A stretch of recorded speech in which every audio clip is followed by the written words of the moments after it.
The hospital's fluorescent lights flickered like a dying heartbeat, casting shadows on the linoleum floor where Sarah knelt, clutching her son's tiny hand. He was 6, too young to understand why his mother's voice trembled as she whispered, "Stay with me." Ben, her husband, David, was nowhere to be found again. Sarah's world had cracked open that night, but it wasn't the first time David had left her to face the darkness alone. This was just the deepest cut.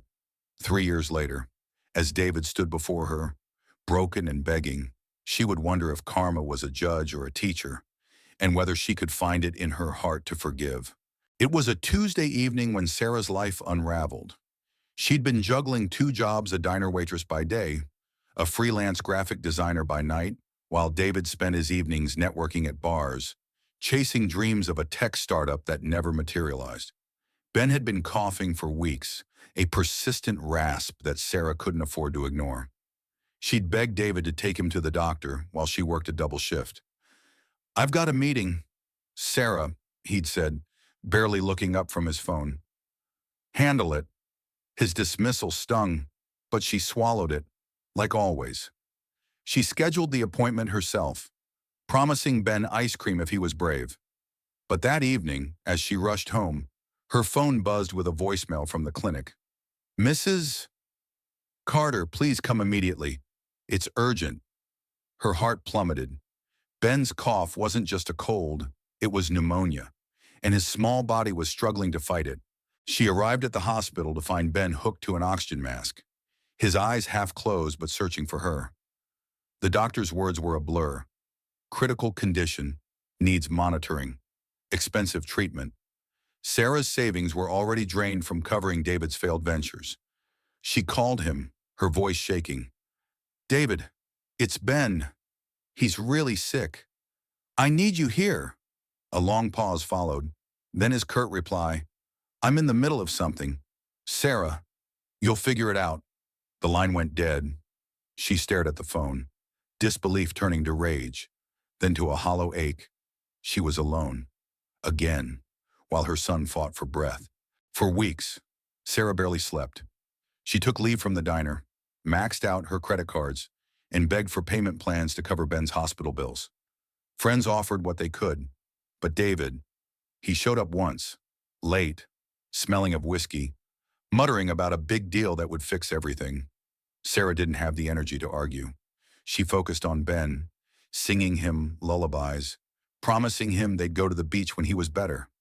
Slowly, miraculously, Ben recovered, but something in Sarah hardened. She'd been David's safety net for too long, excusing his absence, believing his promises, no more. 2 years passed. Sarah rebuilt her life, piece by painful piece. She left David, taking Ben to a small apartment where they planted a tiny garden and laughed over silly cartoons. She landed a stable design job, paying off debts bit by bit. David, meanwhile, spiraled. His startup dreams crashed when investors pulled out, leaving him with nothing but debts and a bruised ego. He moved into a rundown apartment, scraping by on odd jobs, still chasing the next big thing. Sarah heard whispers of his struggles but kept her distance. She'd given him enough chances. Then came the day David showed up at her door, unannounced, his face gaunt, his eyes red-rimmed. "Sarah," he said, voice cracking, "I need your help." She stood in the doorway, arms crossed, Ben playing in the background. David's story spilled out. He'd been diagnosed with a rare heart condition. Surgery was his only option, but he had no insurance, no savings. "It's $50,000, he said, tears welling. "I know I messed up, but please, I'm begging you."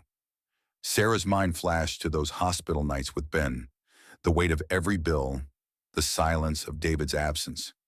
She felt a storm of emotions, anger, pity, guilt. "Why should I help you?" she asked, her voice steady but cold. David flinched. "Because I'm sorry," he whispered. "Because I'm scared." Sarah sent him away that day, saying she needed time. She sat up all night, wrestling with her conscience. David had failed her when she needed him most, leaving her to carry their son's life in her hands alone. Yet here he was, broken, human, asking for mercy. She thought of Ben, now 8, who asked why Daddy didn't visit anymore. She thought of the values she wanted to teach him: strength, but also compassion. Was refusing David justice, or was it vengeance? Could she afford to help him? Not just financially, but emotionally. Her savings were modest, enough for Ben's future, not for bailing out a man who'd let her drown. Days turned into weeks. David called, texted, even wrote a letter, each plea more desperate. Sarah consulted a financial advisor, learning she could take a loan, but it would mean sacrificing Ben's college fund. She visited David's apartment, a stark contrast to the life he'd once bragged about. He looked frail, his bravado gone. "I was selfish," he admitted. "I thought I was chasing our future, but I left you behind. I don't deserve your help, but I'm asking anyway." Sarah listened, her heart torn. She remembered the man she'd married, full of dreams and charm, and the man who'd walked away when she needed him most. In the end, Sarah made her choice. She agreed to cover half the surgery cost, taking a loan against her better judgment. "This isn't forgiveness," she told David. "It's for Ben, so he knows his father has a chance to be better." David wept, promising to repay her, to change. Sarah wasn't sure she believed him, but she felt a weight lift, not for him, but for her. She'd chosen compassion over bitterness, not for David's sake, but for her own peace and Ben's future. Months later, David survived the surgery. He started working steadily, sending small payments to Sarah, though she doubted he'd ever fully repay her. Ben began asking to see his dad, and Sarah allowed short visits, watching closely. She didn't trust David's promises, but she hoped, for Ben's sake, he'd try. Life moved forward, imperfect but healing. Sarah's garden bloomed, Ben's laughter filled their home, and she found strength in knowing she'd faced her darkest moments and chosen to rise above. What would you do in Sarah's place? Was her decision to help David right or wrong? Share your thoughts. There's no easy answer. End.